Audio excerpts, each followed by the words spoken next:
The book of Shemos opens with anti-Semitism. Pharaoh decides he wants to kill the Jewish babies, and he tells the Jewish midwives, murder them at birth. The Jewish midwives are described to us as Shifra and Pua. These are old Jewish women.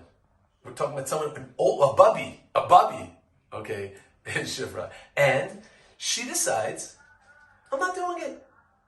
Now, understand who exactly Shifra, this Bubby, is going up against. We're talking about Pharaoh. The ancient pharaohs is not some kind of rosy idea of a king, nice, it's a sweet picture. We're dealing with a despot. We're dealing with a butcher, a murderer, an autocrat, a totalitarian,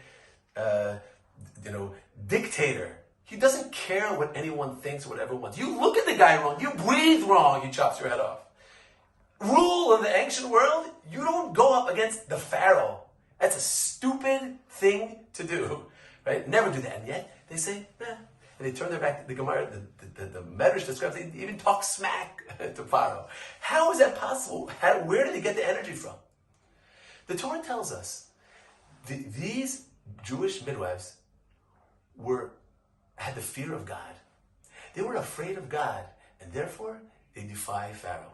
We learn a tremendous lesson about life, about the world, and that is that in Judaism, there's actually only one being. There's actually only one thing to be afraid of, and that is God. Now, once you're afraid of God, it's the tippy top. Nothing else matters. King David in Tehillim, and many you see in other places in Tanakh, says again and again, I'm not afraid. He's not afraid. You know why? Because he's afraid of God. He says, Ki ata imadi.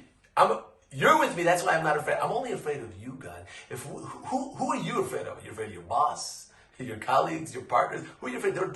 That's a joke. Even Pharaoh is a joke compared to the one being that we ought to be afraid of, and that is God.